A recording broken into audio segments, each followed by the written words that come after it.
Peace and blessings, family. Peace and blessings. Thank you all for tuning in. In the name of Allah, the Beneficent, the Merciful, I bear witness that there is no God but Allah, who appeared in the divine person of Master Fard Muhammad. I further bear witness that he raised for us a divine leader, teacher, and guide, his last and greatest messenger, the most honorable Elijah Muhammad. I can never thank these two enough for leaving behind for me and my generation a divine reminder that our Savior has arrived. And that divine reminder is the Honorable Minister Louis Farrakhan. And in these three great, powerful, mighty Black names, I greet you in the greeting words of peace. Salam alaikum. Family, thank you, thank you, thank you. We are in the midst of ready to begin this 3-day fasting in the Nation of Islam for those who know and those who don't know. Every month, the beginning of the month, the first weekend of the month, we fast for 3 days in accordance with the guidance from How to Eat to Live from God in Person. Now, in this 3-day period, we abstain from food from the sundown tonight to our evening meal Sunday. And we just strive to intake nothing but water and or coffee if needed. And what the health benefits of this, they range from mental, spiritual, as well as physical. Now, we for years have been told or taught about the health benefits of fasting. That's not a religious thing. Your medical doctor can tell you to fast for certain procedures. So fasting is far reaching and used throughout different disciplines and sciences in life. The hard part is us completing a fast. The hard part is us being able to control ourselves so that we cannot eat for a particular length of time. Now, when we're looking at this, the problem usually comes in one of two main areas: from us training ourselves in the lifestyle that we live, as far as our eating habits that we came out of the womb and that we were taught. And the other is having these always being stimulated, right? So on page 61 of How to Eat to Live, book number 2, we get divine wisdom and divine guidance. And he's asking a question. He says, we all are very hesitant in refraining from eating food for any length of time. And he asks the question, why? And he answers, it is because we are born eating all the food that we can get in our stomachs within one day. There is no regularity to this way of eating. We eat whenever we see some food. We are like pigs, right? So this is a training that we have given out, or that we either have been taught or that we have maintained ourselves. And this is an obstacle when it comes to us not eating, right? Because we've created muscle memory. We've created a condition inside of us that when the stomach gets empty, right? Because it's used to having food at a certain amount of time. When that stomach gets empty and it's used to that intake, it will now send a signal from the stomach to your brain. And this can cause you to get up and go eat if we don't know how to control it. So when we are looking, they actually have something that is called the hunger hormone. So when we are looking at how to successfully fast, we have to understand the obstacles, and these are the two main obstacles that get in our way from fasting. And they have something actually called the hunger hormone, and it's called ghrelin. Ghrelin is secreted from the stomach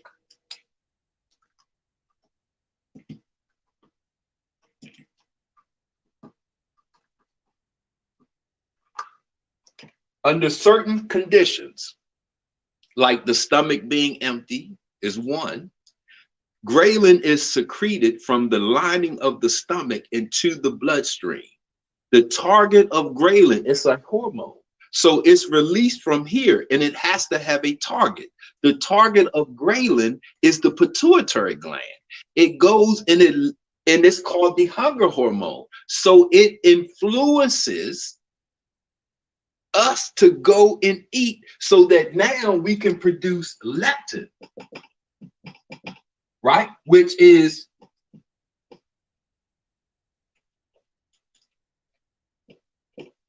the satiety hormone and is the off switch. So just by us coming into the world, having eating habits where we eat all day, eat what we want, eat whatever. When we go and we stop eating, we fast, right? This can create this conversation or this hormonal release, this chemistry release. The stomach will release ghrelin. And if we don't know how to turn it off, it will make us eat to produce the satiety hormone leptin to stop that hunger sensation, right? In How to Eat to Live, book 1, page 76, the Honorable Elijah Muhammad teaches us. He says, in the past, our appetite was our God. We ate as many times a day as we could find an appetite to. We worshiped our appetite as though it was our God. This shortens our lives. He says, some of us have never gone a day without eating unless we were sick and the doctor stopped us until his drugs could aid in killing the germ that eating 3 or 4 meals a day had caused. We think we cannot miss a meal unless we are unable to buy the next meal. So we wear out our stomachs that could possibly live 1,000 years if cared for and protected from the enemies that will shorten and destroy our lives. Now listen, he says we can soon get accustomed to eating once a day and nothing between meals. Now, if you think about it, right, and if we look at it, growing up in our childhood, there was many times that we were offered or given food that we didn't want to eat it, right? And the guardian or the parent would make us eat it. You would have to sit at the table until your plate was clean, right? You would have to eat certain things. You got to eat something. We would hear these things, right? This is how we were trained into that 3, 4 meals a day, always eating. So when we are looking at fasting, this is how we train our bodies to break that. But on a physical level, we have chemistry that's associated with hunger. The hunger hormone is ghrelin. It's secreted from the stomach under certain conditions, like when that stomach is expecting a meal at 2 o'clock and you don't eat at 2 o'clock. Ghrelin will be secreted because we've trained that stomach. It's a muscle. It's an organ. It's a tissue. We trained it and put it on a cycle, and it can release ghrelin. So now we got to learn how to create satiety, because leptin is how we turn off. Leptin is produced from the fat of the small intestines. So once you eat, right, now your pituitary gland will produce a hormone that the target is the fat in our intestines, and it will cause to release leptin, which quiets and turns off the hunger hormone. Now, I'm saying this because this is an obstacle. This is communication in the body. This is our endocrine system working. And if we don't know it, and if we don't know how to produce leptin, we will always have to eat to produce that satiety. But satiety comes from the mind. Satiety comes from the brain. It's the root of satisfaction. That's mental, right? That's dealing with the emotional part of the brain. So we can control leptin, the release of leptin. We can control the release of the satiety hormone without having to eat. We just have to find other ways to satisfy ourselves. We have to, like with children, a lot of times they are hungry only because they are bored. They're not really hungry. They are not doing anything. They're bored. So out of this boredom, what can I do? Oh, let me eat something. That's something to do. And this is a part of that training where we train our bodies into overeating. Now, on page 58 of How to Eat to Live, book 2, the Honorable Elijah Muhammad, he teaches us, because this is a one part, right? And this part is rather easy than the stimulation part, because it's easy to get triggered. When you are fasting, we're closing off of the taste. But if your eyes and your ears and your nose and your touch is still open, it's easy for us to find ourselves stimulated to want to go eat. So he teaches us, he says, this is page 58 of How to Eat to Live, book 2. He says, because of the fascination of food to the eye, the smell of food, and the imaginary taste of food, we follow our eyes and our taste to our graves by eating the wrong food too often. Now, if we look at this, right, and we look at digestion, right? If we look at the act of digestion, digestion has stages. There's 3 major stages to digestion. Now, the second stage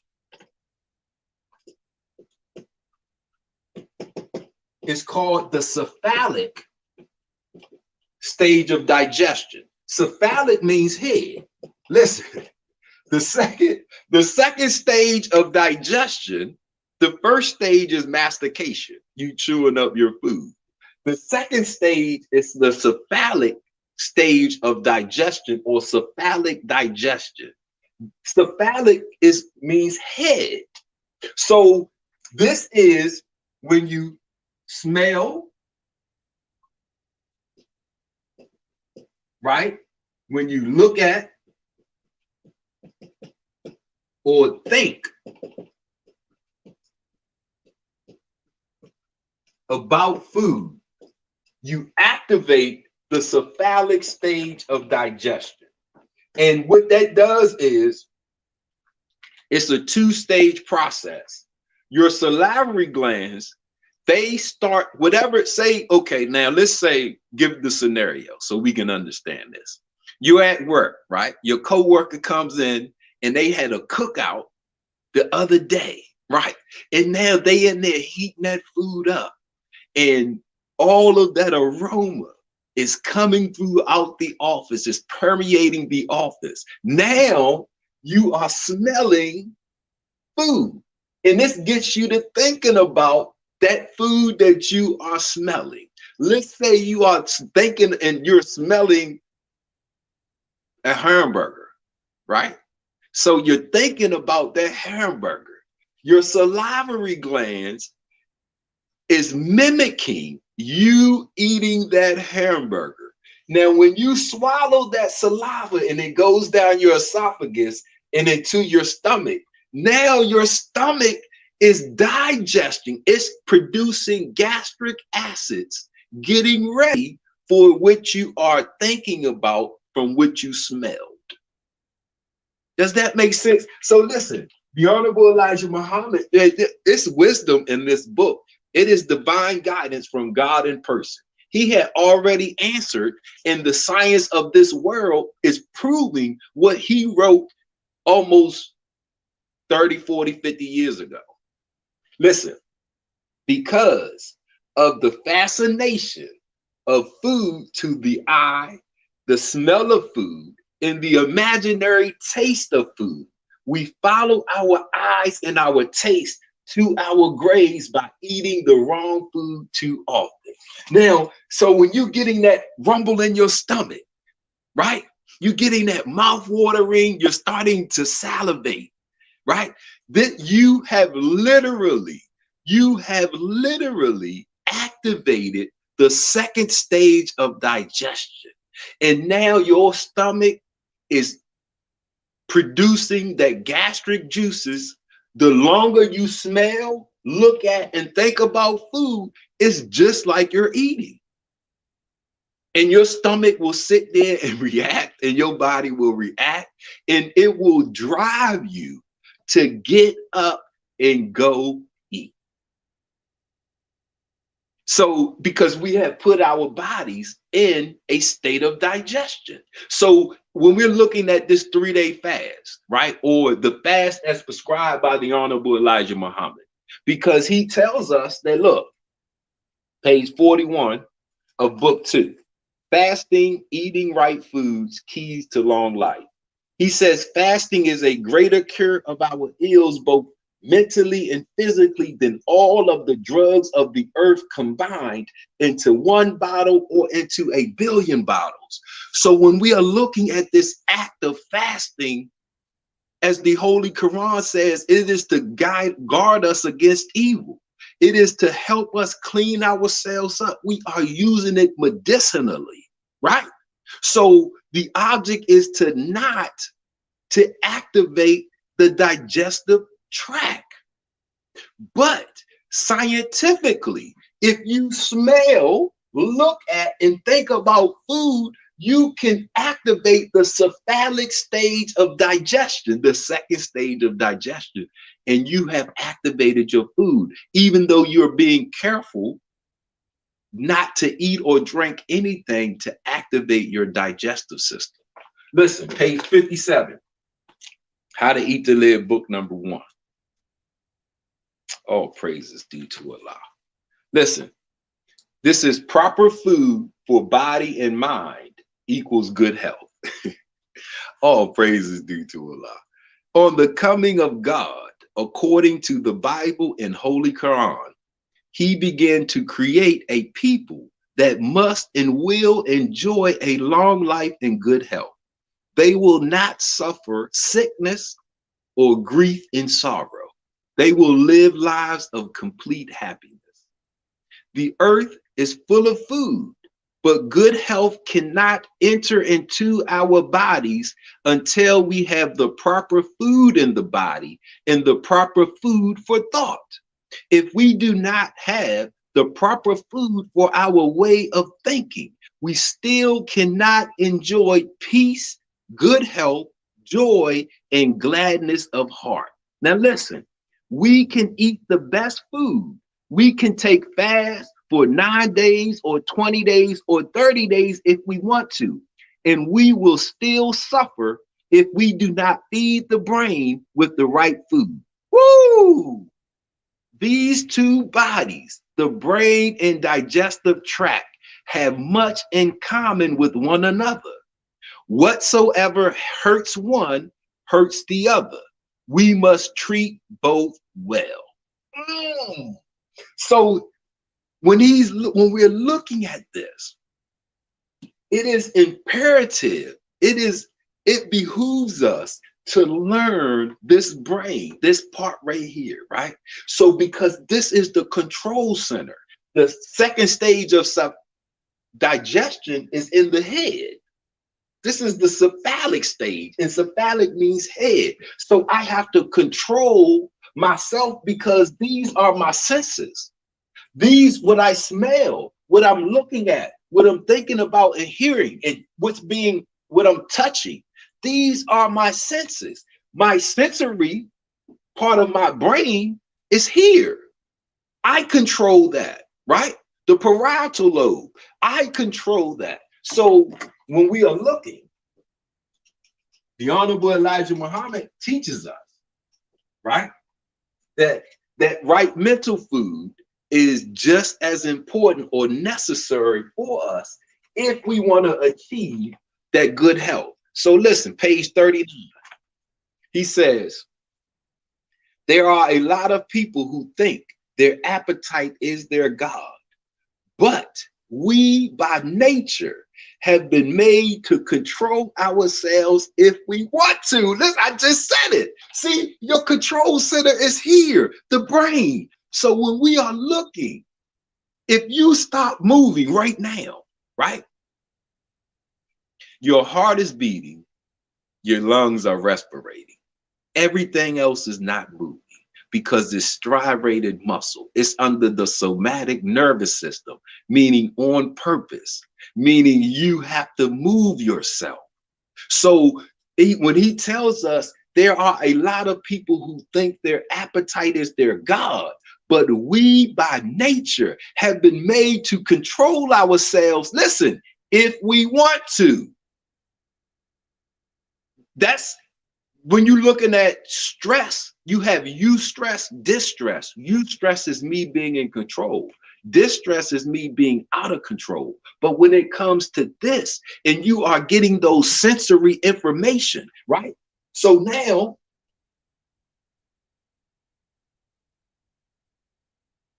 right? This is your central nervous system.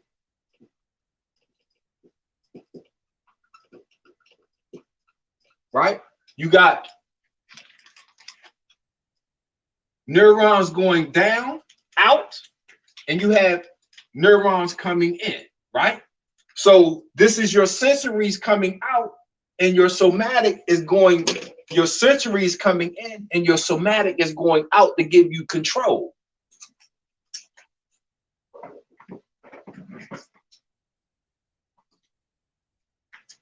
So when he says we are made to control ourselves if we want to, the part of the brain that controls it, the frontal lobe, right? And you have the parietal lobe, where the sensories coming in. The same neuron, or you have neurons controlling the same body parts that you sense. You have motor neurons going out that you control. When you are looking right here on the brain where the heart is at, right? And you have the digestive tract, right? When you eat, when you go and you eat something, these neurons that are connected, that's what gives them the power to digest. Now, when you want to control yourself, when you want to control your heartbeat, when you're getting that cephalic digestion and your digestive system is activated because you smelled food, looked at food, or thought about food, and you want to quiet your body, you have control. Listen, right here on the brain stem, right here on the brain stem, you have the vagus nerve. Woo! Now listen, the vagus nerve is the 10th cranial nerve, the X nerve, right? In mathematics, the X is the unknown. In your brain, the X nerve, the 10th cranial nerve, is the vagus nerve. It is the longest nerve in your body. The vagus nerve extends from your brainstem directly to your heart and directly to your digestive system. And when you activate or innervate, stimulate your vagus nerve, it sends signals to your heart and your digestive system to quiet them, to bring them back under your control. Woo! So listen, how do you stimulate? How do you innervate your vagus nerve?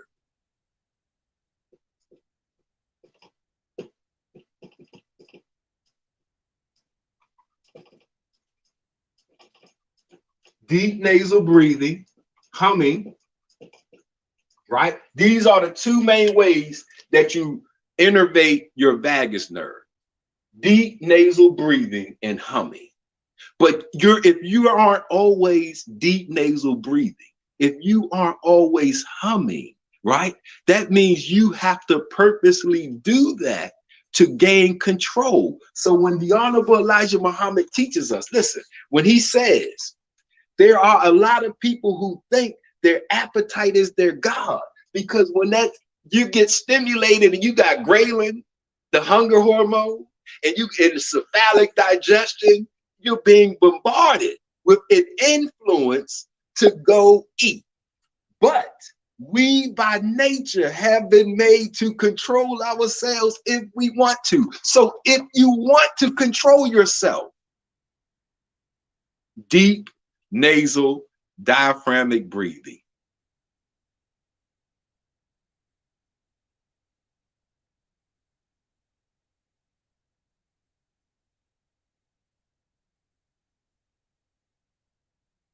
You innervate, you stimulate your vagus nerve. It in turn sends signals down to your heart, to your digestive tract, and it calms them. It brings you into the parasympathetic nervous system. It gives you control over your body, because now it's bringing that electrical currency, that chemical currency. It's stopping all of those influences, all of those triggers, and it's resetting you. Man, listen, it's powerful. Look, hold on. The Honorable Elijah Muhammad, he teaches us. Look, page 17. He says, our stomachs are what we make them. If they call for food every 2 or 3 hours, we make a habit of feeding them every 2 or 3 hours. If we don't make a habit of feeding our stomachs every 2 or 3 hours, they will not call for it. We are the God of our own appetite in what we eat. All praises due to Allah, and science supports this. See, if we come out of the womb, right, with a misunderstanding of eating, nutrition, and food. So most all of us have been raised overeating. We've been forced to eat when we didn't want to. If you see a homeless person right now, one of the first things we'll try to do is give them food. When we have needy drives for the needy, we try to give them food. People are talking about a famine and storing and collecting food right now. We are always stimulating. The Honorable Elijah Muhammad says our fascination with food, from the eye and the smell and the thought of it, keeps us a slave to the stomach, to the digestive tract. But we have to reverse that, because we can train the body. Listen, he says, page 165, book number 2. He says, listen, do not be foolish to use such words as I cannot do that. We can do many things. There are people known to go without food for 40 days and nights, but we have learned to be ever so eager to spend our language and time in foolishness. So when you're looking, if this is your control center, and if you can think about food, and it activates the cephalic stage of digestion.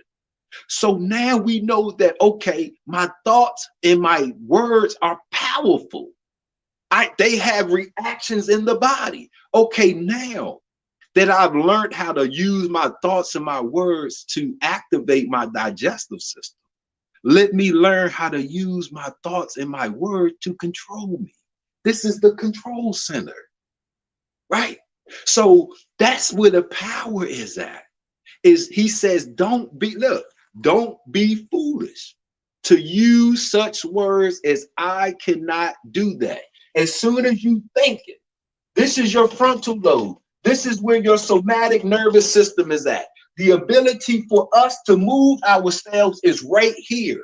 All of the neurons that control your body, they're right here. You have, and it's a connection going down your spinal column right to them. We are made to control ourselves if we want to. If you say, I can't do that, that electrical current and that chemical that's being produced, your body will follow it and you won't do it. So he tells us, Do not use such foolish words as I cannot do that. Look up breatharians.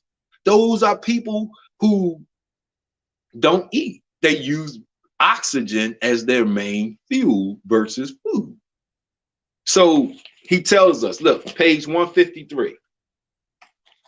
He says, we are the God of ourselves, and we can make a habit of eating once every 7 days. He says, we can train our bodies not to desire to take food until the end of the 7-day period. We are just what we make ourselves. Oh, look at the empowerment. Look at the freedom. Look at the mercy in that statement. He's telling us, he's taking the mystery and putting the power right where it should be, in your hands. We just don't have a knowledge of self, anatomy, and physiology. So when we are getting these signals from the body and they are hitting that parietal lobe, we can be influenced, and it will make us come up with an idea to move ourselves to fulfill that desire. But if I know that that ghrelin is the hunger hormone, right? So if I know that ghrelin is the hunger hormone, and the Honorable Elijah Muhammad teaches us, look, he says, we are the God of ourselves, and we can make a habit of eating once every 7 days. We can train our bodies not to desire to take food until the end of the 7-day period. So when the stomach gets empty, when it is used to eating at a certain time and it doesn't, some of the in other conditions, it will cause the stomach to secrete ghrelin. This is the hunger hormone. Ghrelin goes through your bloodstream up to your brain. If we don't know how to turn the signal off, how to train the stomach, then it will influence us to go eat. Leptin is the satiety hormone. This is how we turn off the hunger hormone. How do you satisfy yourself? The satisfaction in our brain comes from the limbic system, which is about right there. We control that. That is up to us to satisfy ourselves. So look, the Honorable Elijah Muhammad, he teaches us, look, before I go, he says,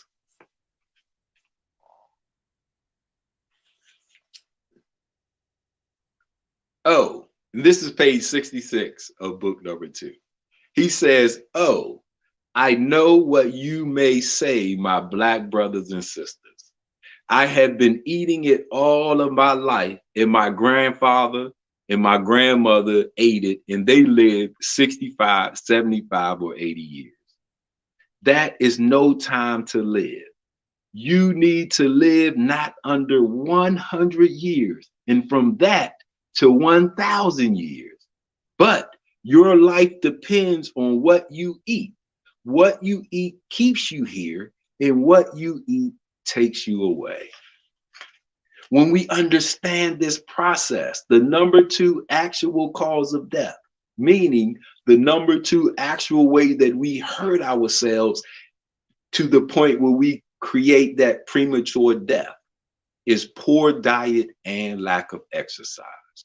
We have to admit that nobody is living long in this world, and it is the poor diet that is a driving factor. So with how to eat to live and the teaching of fasting as our cure, it is for us to get control of our bodies so that we won't wear out our digestive systems that have the ability to keep us alive, right, and nourished and powerful for as long as we want. We should not be perishing under 100 years. We should be flourishing. We shouldn't even be thinking about dying until we are well into a couple hundred years. That's our power. That's what these two books bring to us. The gift of life, of abundant life, right? So, family, I just wanted to come and share some of the ways that we can successfully fast, that we can overcome the main two obstacles, our training of overeating and being stimulated, right? And thrown into that cephalic stage of digestion, and how we could easily save ourselves and bring ourselves from that so that we can eat to live, so that we can fast, so that we can finally become healed. We can finally complete that healing process. And once you become healed, now you can get healthier. Once you become healthier, now you can grow stronger. Once you get that strength and that power, now you can recapture your youth and you could be on your way to enjoying your abundant life. So, family, thank you all for tuning in. Listen, www.noi.org, www.finalcall.com. They are offering both of these books for $5.